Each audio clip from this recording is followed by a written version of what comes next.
El Instituto de Democracia y Derechos Humanos de la PUC presenta Amigos con Derechos, un podcast para comprender cómo los derechos humanos impactan en nuestras vidas. Bienvenidos a un nuevo episodio.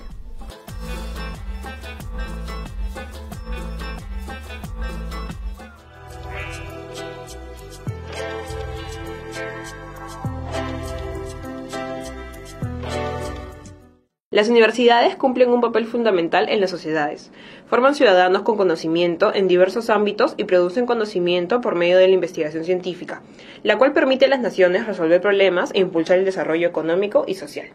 En nuestro país son varios los inconvenientes que afectan a estas casas de estudio. Entre los principales pueden citarse el bajo nivel académico y la escasa investigación científica. El primero está ligado a la proliferación de universidades sin las condiciones mínimas para impartir una educación de calidad. Por todo ello, es de importancia la labor que desarrolla la SUNEDU. Esta entidad ha emprendido un proceso de licenciamiento a fin de entregar la certificación solo a aquellas que cuenten con las condiciones para brindar una educación de calidad al alumnado. Como era de esperarse, esta labor ha generado fuerte oposición de algunos sectores, especialmente de los ligados a las universidades que no obtuvieron el licenciamiento y que han visto cómo sus intereses, principalmente económicos, han resultado afectados. Por ello, la SUNEDU enfrenta presiones, incluso políticas y judiciales, que buscan mellar y detener su trabajo. Ante este panorama, y teniendo en cuenta la vital importancia de las universidades para el desarrollo de nuestro país, es plausible la decisión política del gobierno, mediante el Ministerio de Educación, de respaldar el trabajo de la SUNEDU y de no ceder a las presiones orientadas a mantener el estatus sin considerar lo mejor para nuestra educación universitaria y el Perú. Hola, ¿qué tal? Bienvenidos todos a una nueva edición de su programa Amigos con Derechos, un podcast para entender cómo los derechos humanos impactan en nuestras vidas. Y bueno, estamos en medio de una movida coyuntura política, pero esto no puede hacer que perdamos de vista otros temas que también son no solo importantes, sino también urgentes de revisar. Por ejemplo, la SUNEDU. La SUNEDU es un tema que ha estado en los titulares las últimas semanas, los últimos meses. ¿Por qué ha estado en los titulares? Porque al Congreso se le ocurrió, y esa es la palabra, se le ocurrió, hacer una comisión que investigue el trabajo de la SUNEDU. Una SUNEDU que es una institución que cuenta con bastante aceptación de parte de la población, ha sido clave para mejorar un poco la calidad de la educación universitaria en el país, cerrando universidades que estafaban a sus estudiantes. Bueno, aunque parece que todavía algunas personas no terminan de entender la mecánica y la importancia del trabajo de la SUNEDU, y para eso estamos hoy con dos personas de esta institución que nos van a ayudar a esclarecer algunos puntos. ¿No? Tenemos a Joseph Daher, es vocero de esta institución de SUNEDU. Joseph, muchísimas gracias. Y tenemos también a Carmela Chávez, ella es investigadora en educación universitaria y analista académica también de SUNEDU. Entonces, bienvenida Carmela, muchas gracias por estar con nosotros. Gracias por la invitación. Bueno, a grosso modo sería bueno que nuestros oyentes y las personas que nos siguen a través del Facebook Live tengan un poco más claro por qué es particularmente necesario el trabajo de SUNEDU. Creo que ha sido evidente el trabajo que ustedes realizan en la medida de que se ha hecho público el cierre de diversas universidades, ¿no? Y algunas veces los estudiantes han salido a reclamar, de repente no terminando de entender cuál es la tónica o la necesidad del trabajo que ustedes realizan. Entonces, y mucha gente dice, bueno, ¿qué vamos a hacer con estos chicos que se quedan sin estudiar, tal? No, son cosas que de repente no han sido adecuadamente socializadas y la gente no termina de entenderlo. Entonces vamos por partes. De repente no es solo el cierre de universidades el trabajo de SUNEDU. Ciertamente que no. Muchas gracias por la invitación, muchas gracias por el interés también en el tema. Quizá podríamos remontarnos un poquito a la dación de la ley universitaria 2014, porque es con la ley universitaria con la que se crea esta superintendencia que supervisa las universidades. Pero antes de eso, decir que el sistema universitario peruano creció enormemente en las últimas 2 décadas, ¿no? Y creció sin que supervisáramos mucho la calidad de las universidades que se iban creando, ¿no? Si pensamos en los años 90, hacia el 2014, la oferta de universidades se había tranquilamente triplicado respecto de lo que existía antes. No existía una SUNEDU, no existía una Superintendencia Nacional de la Educación Universitaria, existía sí una Asamblea Nacional de Rectores, pero que la verdad sea dicha, daba la autorización de nuevas universidades sin demasiada supervisión respecto de lo que estas universidades iban a ofrecer. Entonces tuvimos un crecimiento enorme de la oferta universitaria sin que haya un verdadero análisis, uno, de la pertinencia y dos, por supuesto, de la calidad. La SUNEDU nace para eso, digamos. Hay dos funciones, yo diría que hasta tres, pero dos son las funciones esenciales. Una cosa es el licenciamiento, es decir, asegurar las condiciones básicas de calidad que una universidad que quiera llamarse universidad debe ofrecer a su alumnado. Y en segundo lugar, bueno, una vez obtenido el licenciamiento, supervisar, la supervisión del mantenimiento de esas condiciones básicas. La tercera gran función es el registro de los grados y títulos que esas universidades dan. Pero en esta primera gran función, que es en la que hemos estado abocados en los últimos años, que es otorgar el licenciamiento, lo que hace la SUNEDU es verificar con contundencia que se cumplan estas 8 condiciones básicas de calidad que la ley universitaria determinó como el piso que todas las universidades peruanas deberían tener, ¿no? Es decir, hay un tema que es súper importante que tú mencionas, ¿no? El número de universidades creció, pero no se dio énfasis en la calidad. ¿Será, Carmela, tú que eres investigadora en temas de educación universitaria, en qué momento la calidad o por qué el tema de calidad quedó en un segundo plano?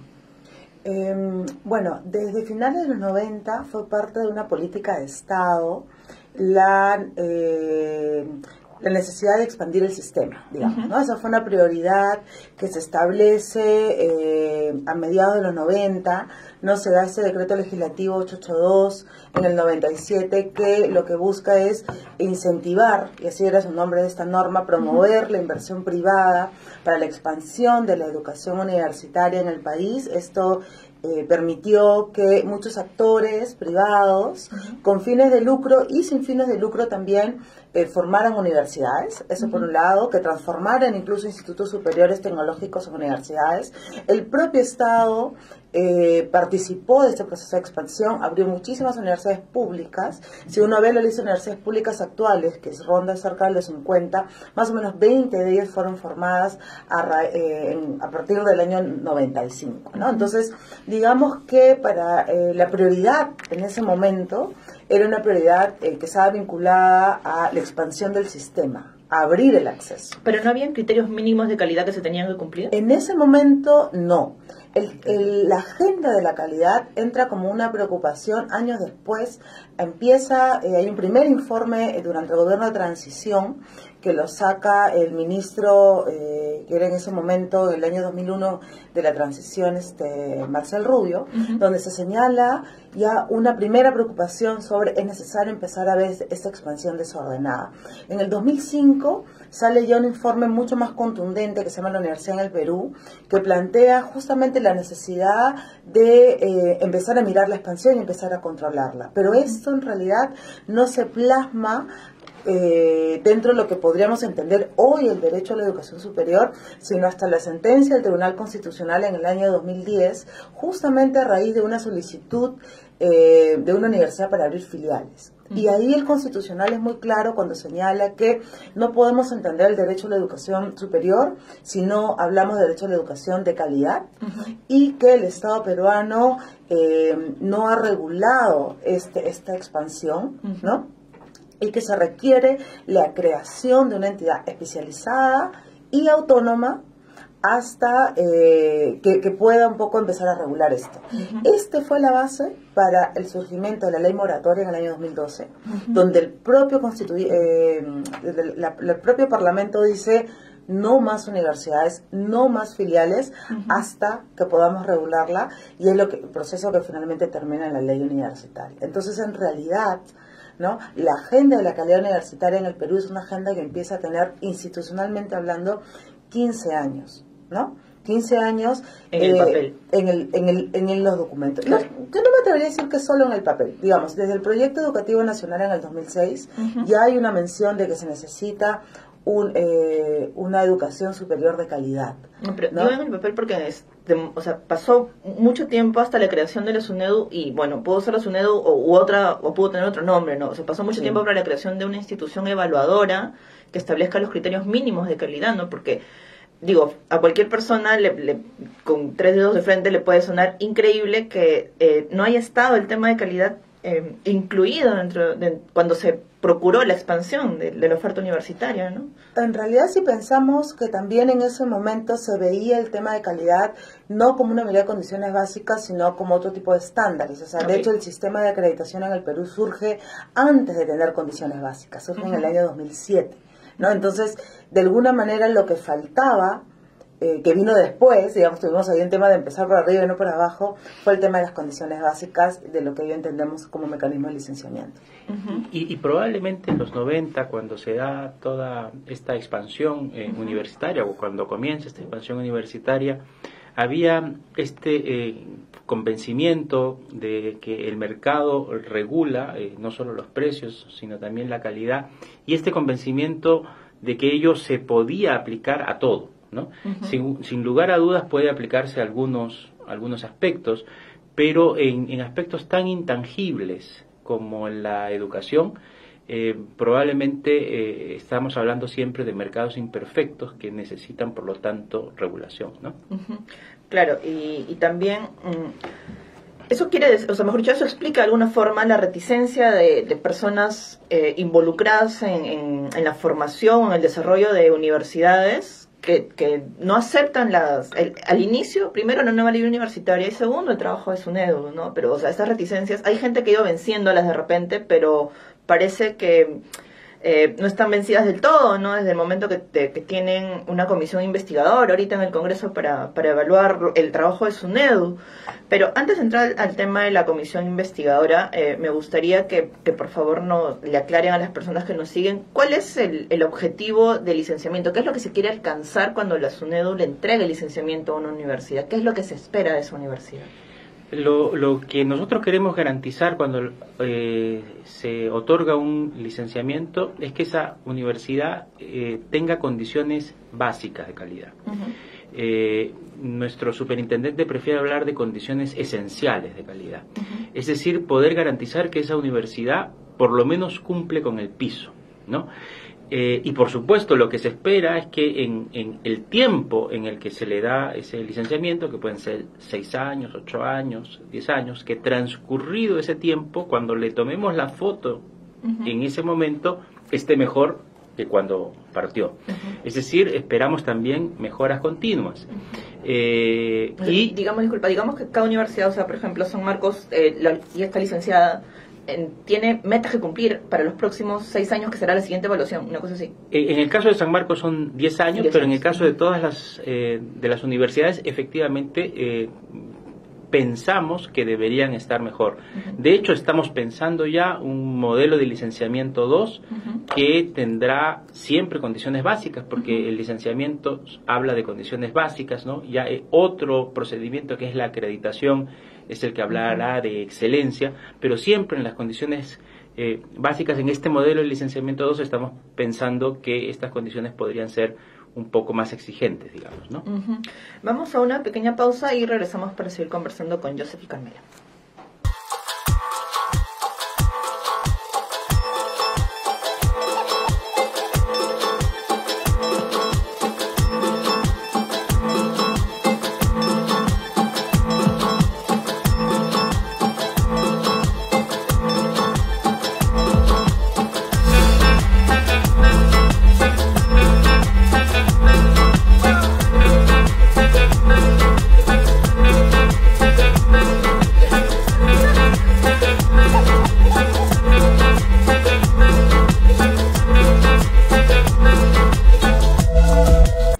Bueno, estamos de vuelta, seguimos con Joseph y Carmela y hemos hablado de que una universidad tiene que cumplir requisitos básicos para obtener el licenciamiento. ¿Cuáles son estos requisitos básicos? ¿Qué es lo mínimo que se le pide a una universidad para que garantice una educación de calidad?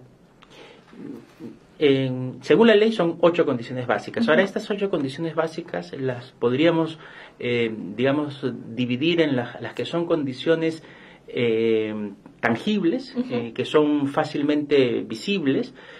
Por ejemplo, las aulas, los laboratorios, todo lo que tiene que ver con infraestructura, que tengan, que funcionen, que sean pensadas para una educación universitaria, que si necesitan equipamiento, sea un equipamiento, digamos, de calidad, y otras condiciones que no se ven tanto, que no se ven a primera vista, pero que probablemente son tan importantes como las otras.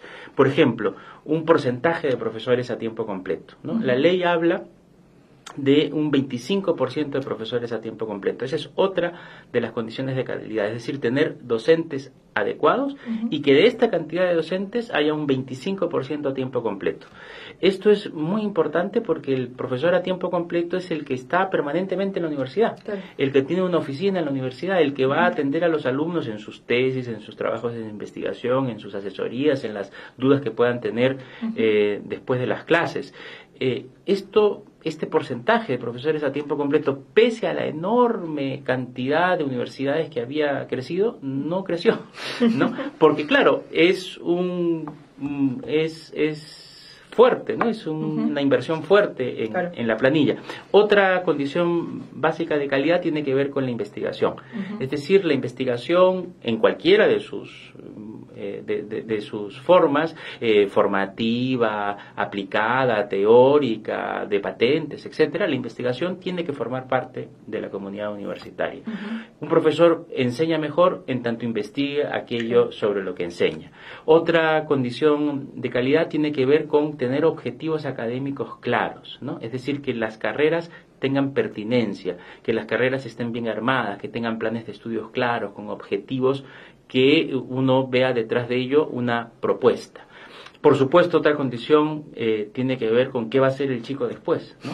Es decir, que las universidades sean capaces de tener bolsas de trabajo, que sean capaces de establecer convenios, que sean capaces de que entiendan que parte de su obligación es no solamente el decirles chao cuando acaban la carrera, sino contribuir de alguna manera con su inserción en el mercado laboral. Y eso me parece muy importante porque la semana pasada en el debate que se armó sobre la educación, sobre todo sobre la educación pública, a raíz de lo que pasó en San Marcos, mucha gente decía, los estudiantes son aves de paso, entran a la universidad, se van y adiós. Y bueno, creo que no es tan cierto y no es la idea exactamente de la educación superior, ¿no? O sea, que el estudiante esté 5 años y adiós, hablamos, me olvido de dónde estudié o la universidad se olvida de mí. Tal vez uno de los aspectos más difíciles de entender del proceso de evaluación del licenciamiento, y digo más difíciles en términos de su consecuencia, porque finalmente la consecuencia de de un informe desfavorable es que una universidad se haya retirado su autorización y deba pasar por un proceso de cierre, ¿no? Pero tal vez la parte más complicada de entender para las universidades y para algunas de las voces más temerosas de este proceso es que estas condiciones no pueden ser leídas de manera separada. Entonces no es que yo llego y digo, ya voy a evaluar, ¿no? La primera condición, aspectos de gestión institucional, y yo evalúo 1, 2, 3, 4, ya lo pasó, evalúo la 2, 1, 2, 3, 4, y así, como si fuera una suerte de checklist, ¿no? Donde si uno tiene todos los checks, entonces aprueba, y si no tiene los checks, desaprueba, ¿no? Sino que nosotros tenemos que garantizar, y eso tiene que ver con la responsabilidad en el otorgamiento de una licencia, que esto sea sostenible en el tiempo y que esas condiciones funcionen mínimamente de una manera consistente y coherente entre ellas. Entonces, solo por poner un ejemplo, si usted tiene una carrera que demanda laboratorios, yo voy a chequear no solo que tengan laboratorios, sino que sean laboratorios que sean coherentes con la oferta académica que usted tiene, ¿no? Que tenga servicios complementarios coherentes a la oferta que tiene. Entonces, hay una lectura integral de las condiciones, sus indicadores, sus elementos que hacen los que finalmente una universidad pueda tener un informe aprobatorio o no, ¿no? Entonces, estas condiciones funcionan como funciona cualquier tipo de institución, que tiene que funcionar articuladamente, ¿no? La información debe ser consistente entre sí. Entonces, hay muchas universidades que dicen, pero ¿por qué, no? Me han desaprobado si es que tengo un gran laboratorio. Pero bueno, se puede tener un laboratorio, pero eso no es lo único. Tiene que tener laboratorio, pero docentes, pero bibliotecas, pero espacio. Pero software adecuado también. Y un sistema de gestión que dé cuenta de que alguien cuida el laboratorio y es. que mantiene el laboratorio, y que tiene un plan de seguridad en el trabajo para ese laboratorio, que tiene una serie de elementos donde cada elemento jala a otros. ¿no? Y yo quisiera decir que un informe desfavorable, un informe técnico desfavorable respecto del licenciamiento es una decisión muy difícil de tomar, ¿no? Porque claro, tú lo mencionabas al principio, ¿qué va a ser de estos estudiantes? Ahora, es una decisión que, digamos, no toma la parte técnica de SUNEDU, ¿no? Porque SUNEDU como institución está gobernada por un consejo directivo. Este consejo directivo es integrado por profesionales de altísimo prestigio y que son elegidos por concurso público, ¿no? O sea, no podemos pensar que haya algún tipo de injerencia política que los domine, porque son ellos elegidos por concurso público y son finalmente los que toman una decisión. Y una vez tomada la decisión, SUNEDU ha decidido también que el proceso de cierre es progresivo, ¿no es cierto? Y la universidad tiene que adquirir una serie de obligaciones en ese proceso. Ese proceso puede durar hasta 2 años y la universidad está obligada a establecer los convenios para que sus alumnos puedan trasladarse. Si ese alumno puede terminar la carrera en este plazo de los 2 años, también podría hacerlo y su título va a ser plenamente válido. Pero probablemente es peor que una universidad que no asegure estas condiciones básicas siga funcionando. Claro.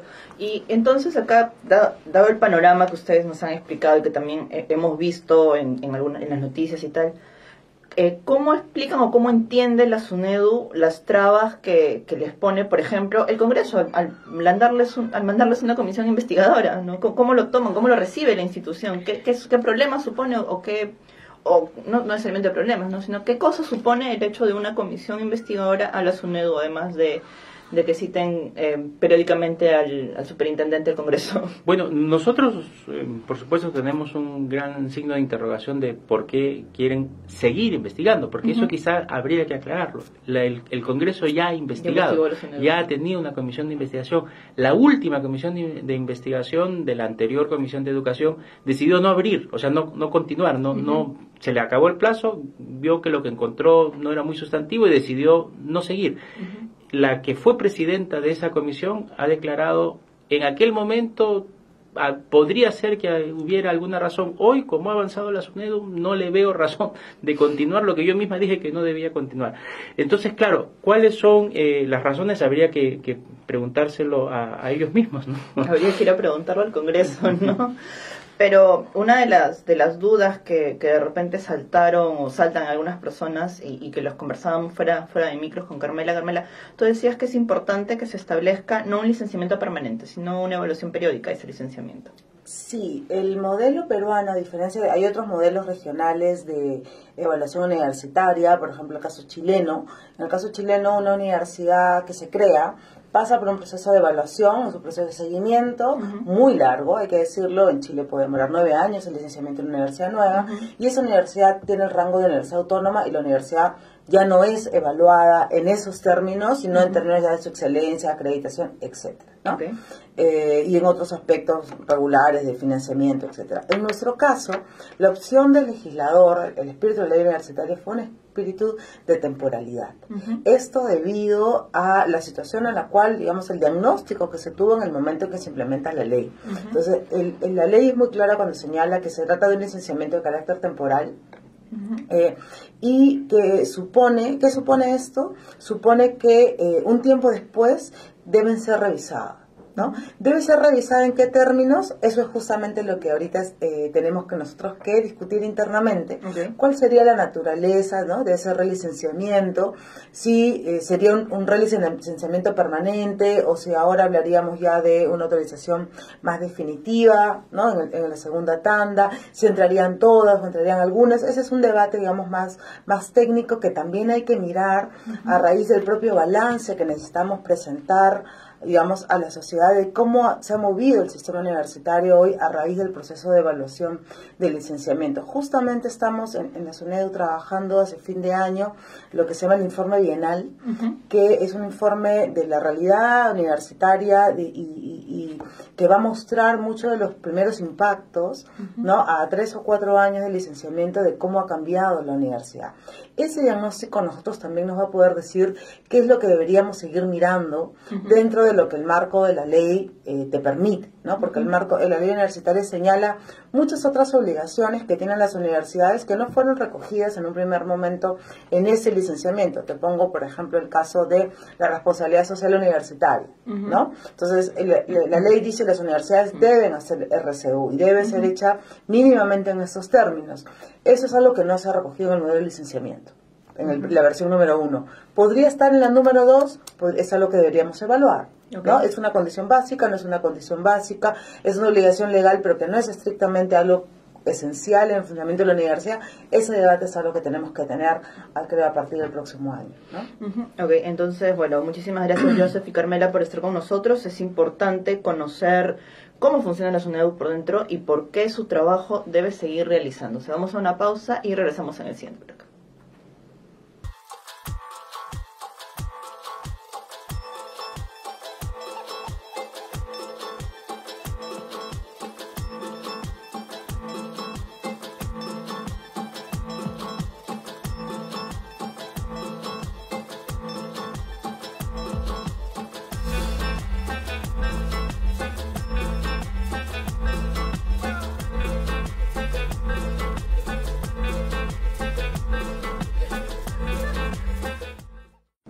Dato IDEPUC.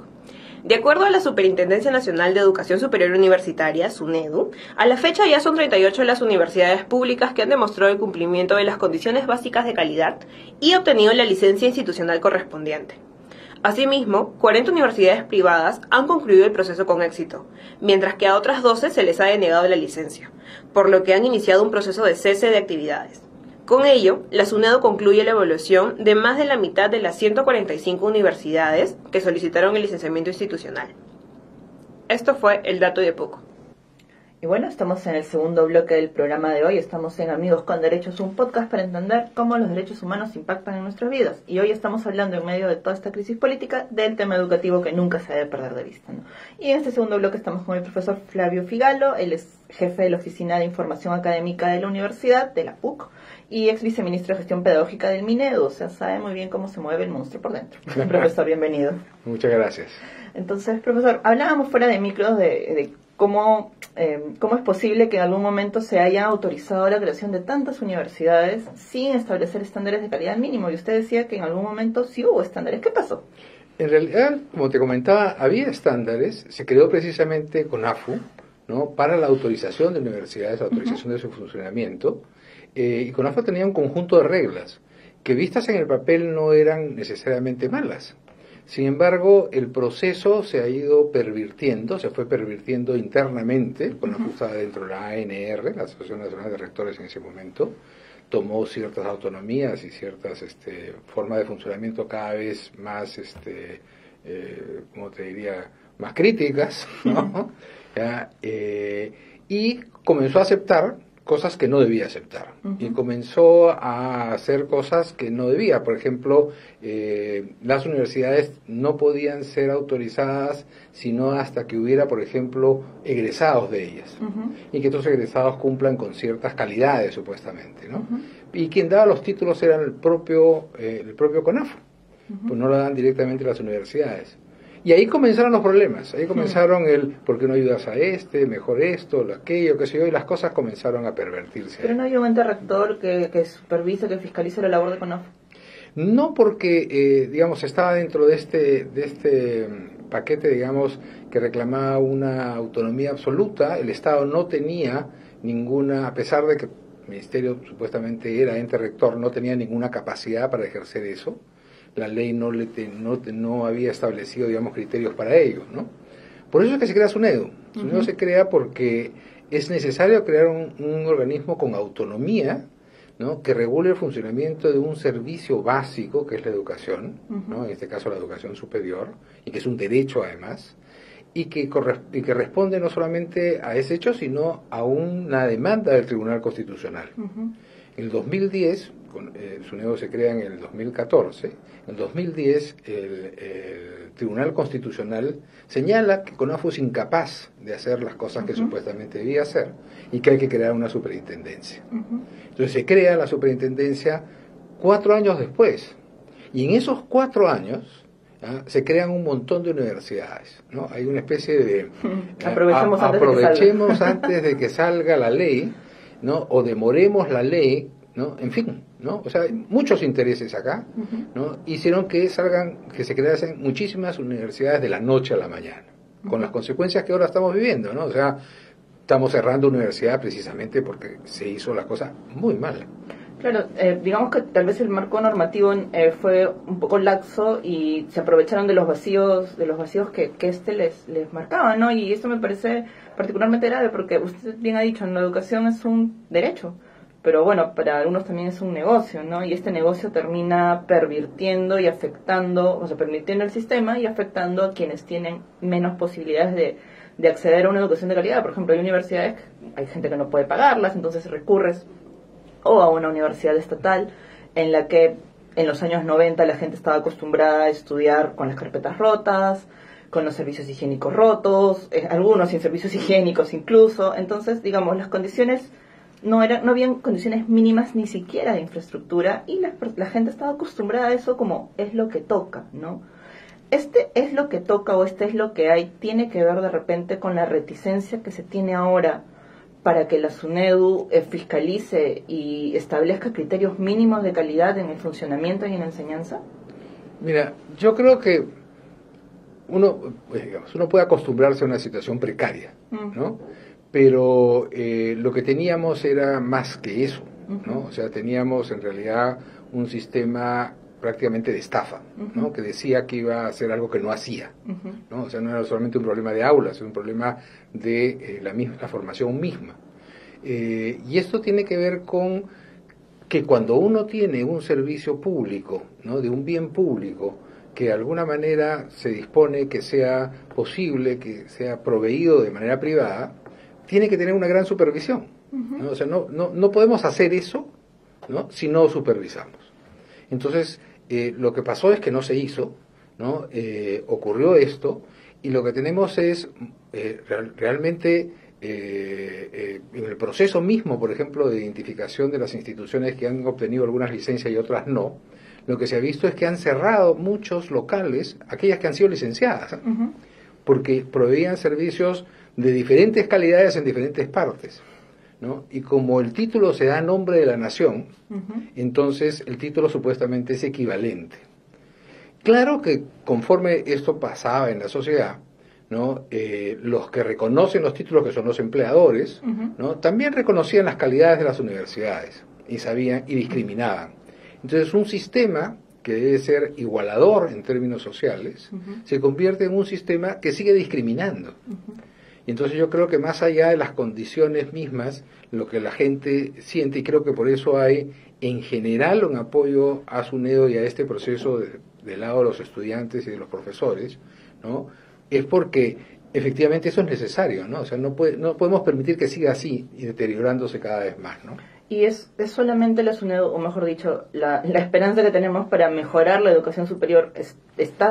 ¿Solamente podemos ponerla en SUNEDU o hay algunas otras entidades o hay algún otro marco legal necesario para seguir trabajando en este aspecto? No, excelente pregunta. Mira, yo creo que la SUNEDU es algo así como la primera piedra, ¿no? O sea, no podemos tener una estación de radio porque no tenga un sistema de grabación, ¿no? Ya, no podemos tener una universidad que no tenga ciertas cosas básicas.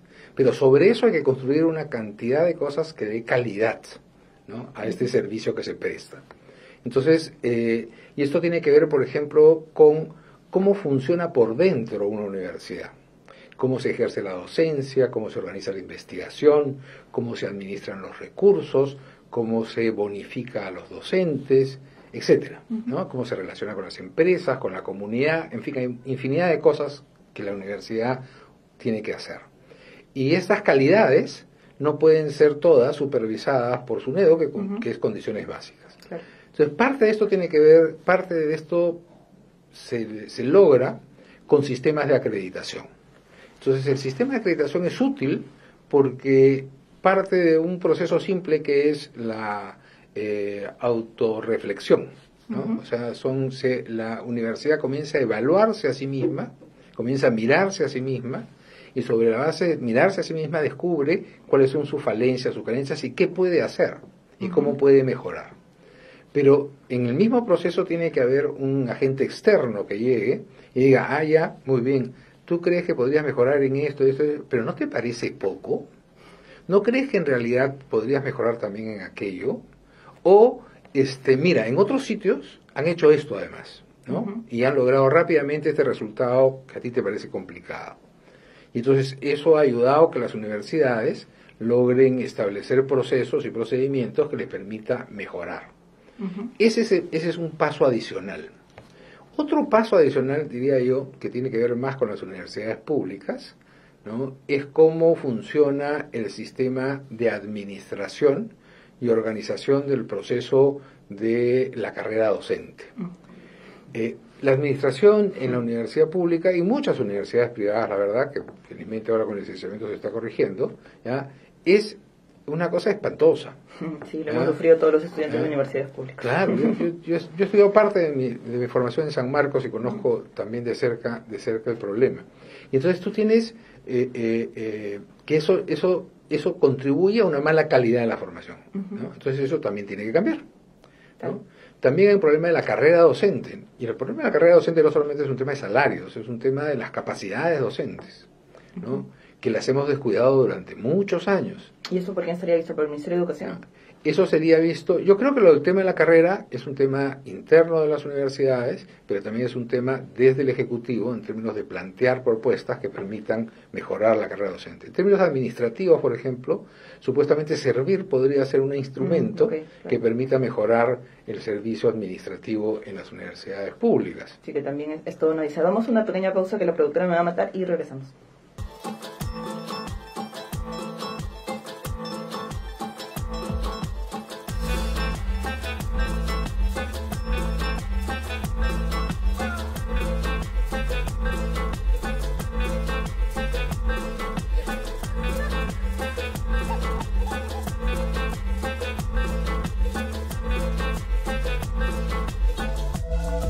Bueno, estamos de vuelta en el último bloque de Amigos con Derechos. Seguimos con el profesor Flavio Figalo y estábamos hablando sobre la educación superior en el país. Además del tema de la carrera docente, digamos, lo que más le preocupa o lo que más debería preocuparnos es la calidad de profesionales que salen de la universidad, porque al final ahí está el futuro, ¿no? O incluso el presente del país, ¿no? O sea, de la calidad de profesionales, de la calidad educativa que reciban. Ahorita estamos viendo el tema de licenciamiento y se ha parado la inauguración, digamos, de universidades. ¿Van a ser más duros o más duras los requerimientos para la inauguración de nuevas universidades? ¿Cree usted que después de todo este proceso duro todavía hay a quien quiera abrir una universidad? Bueno, yo te diría que hay mucha expectativa de mucha gente por abrir universidades. Estamos en una época de moratoria, que creo que termina, no este año, creo que el próximo, a finales del próximo, o a inicios del siguiente, y yo creo que va a haber nuevas inversiones en universidades, ¿no? Porque también es cierto que hay muchos alumnos que se están quedando ahorita sin universidad, o sea, digamos, los que ya estaban estudiando en universidades que están siendo cerradas y quienes pensaban postular esas universidades, o sea, que las tenían dentro de su abanico de opciones. Hay muchas personas que de repente están viendo más difícil su camino hacia el acceso a la educación superior, ¿no? Entonces, ¿cómo podíamos trabajar? Claro, o sea, ahora, lo que tenemos ahora es que tenemos un copo cerrado. Finalmente vamos a quedar en el juego, digamos, probablemente yo calculo que unas 100, ¿verdad? Al final del juego, y no son suficientes. No son suficientes, estas 100 seguramente van a crecer, unas ya están creciendo muy rápidamente, va a haber alguna inversión adicional y esta inversión, espero, siga controlada, digamos, por la superintendencia con los criterios de calidad actuales para garantizar, digamos, que no sea como la anterior, ¿no? Y la otra cosa es que hay que definir cómo va a funcionar la educación pública y cuál va a ser la inversión del Estado en la educación superior pública, tanto universitaria como no universitaria, ¿no? Y esto es clave. Esto es clave porque el proceso en el que se está en el Perú y el proceso que se está en el mundo, ¿no? Es un proceso de universalización de la educación superior, ¿no? En un plazo, en todos los países y en el nuestro también, ¿no? Debería haber acceso universal a la educación superior. Lo que tenemos que hacerlo es rápido y bien. Son dos cosas muy difíciles. Son dos cosas muy difíciles, sobre todo en el Perú, ¿no? Sobre todo en el Perú, y hemos probado rápido y mal. Sí, claro. ¿No? Ahora busquemos, podemos hacerlo muy lento y bien, tampoco funciona. Entonces, requiere un claro balance y un acuerdo entre las posibilidades de inversión privada, ¿no? Regulada, y de inversión pública, ¿no? Y requiere además una acción clara respecto de las personas que tienen menos posibilidades de acceso porque tienen menos recursos, ¿no? Claro, y en ese marco también las universidades privadas que se iban creando cerraban un poco esta brecha, ¿no? Otra cosa era también las universidades públicas que abrían filiales en provincias, o sea, más allá de las provincias que tenían sus propias, las regiones, perdón, que tenían sus propias universidades, hay universidades como San Marcos que abrieron algunas filiales en el interior. No estoy segura si el funcionamiento de estas filiales se ha visto afectado de alguna forma con el proceso de licenciamiento. ¿Usted tiene alguna luz? Sí, efectivamente. Digamos, una de las cosas que ha ocurrido es que el número de filiales ha disminuido porque podría la central cumplir las condiciones y la filial no. Entonces, estas han disminuido su oferta. No necesariamente se han cerrado en el caso de las públicas, pero sí se ha perfilado mejor sus posibilidades respecto de la oferta formativa que tenían. La ventaja ahí es que finalmente tú puedes tener incluso parte de la oferta, es decir, tú puedes tener, digamos, los 2 primeros años en provincia y los 3 siguientes en la sede central de la región, ¿no? Entonces puedes combinar una cosa con la otra. Entonces creo que esto se ha ordenado de mejor manera. Lo que ha pasado antes es que muchas de las filiales se han convertido en universidades públicas, ¿no? Solo veré una base que no necesariamente era suficientemente de calidad, ¿no? Y entonces ahora hay que organizar una inversión pública que permita que todo este paquete funcione de la mejor manera posible y ampliarlo. Claro, pero en el tema de la universidad, la semana anterior que San Marcos estuvo en boca de todos, nos habló mucho de la autonomía universitaria. ¿Cuál es el lado bueno y el lado no tan bueno de la autonomía universitaria cuando hablamos de calidad de educación o de mejora en la calidad de educación? Bueno, la autonomía absoluta es algo inalcanzable, diría yo. ¿No? Es algo inalcanzable, ¿no? Porque finalmente, ¿no? Hay intereses externos a la universidad, intereses propios de la universidad que tienen que jugar en conjunto, ¿no? Entonces, eso para comenzar.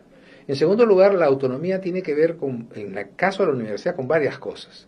Tiene que ver con la capacidad para poder administrarse en términos de manejar sus recursos. O sea, tener recursos y poderlos manejar, no que los maneje otro en vez de ella. Esto ocurre en la universidad peruana, tanto en las públicas como en las privadas, sobre todo, particularmente, ¿no? ¿Ya? Tiene que tener también autonomía para generar sus propias condiciones de gobierno, ¿ya? En el marco de la ley, ¿no? Pero tiene autonomía. No todos los estatutos de las universidades son iguales por eso, ¿no? Se adaptan a la ley y en función de su autonomía deciden con formas de funcionamiento. Y deben tener autonomía respecto de sus docentes, de la organización de su docencia y de cómo van a dar sus cursos, cómo van a ofrecer el conocimiento, ¿no? Y deberían garantizar resultados, ¿no?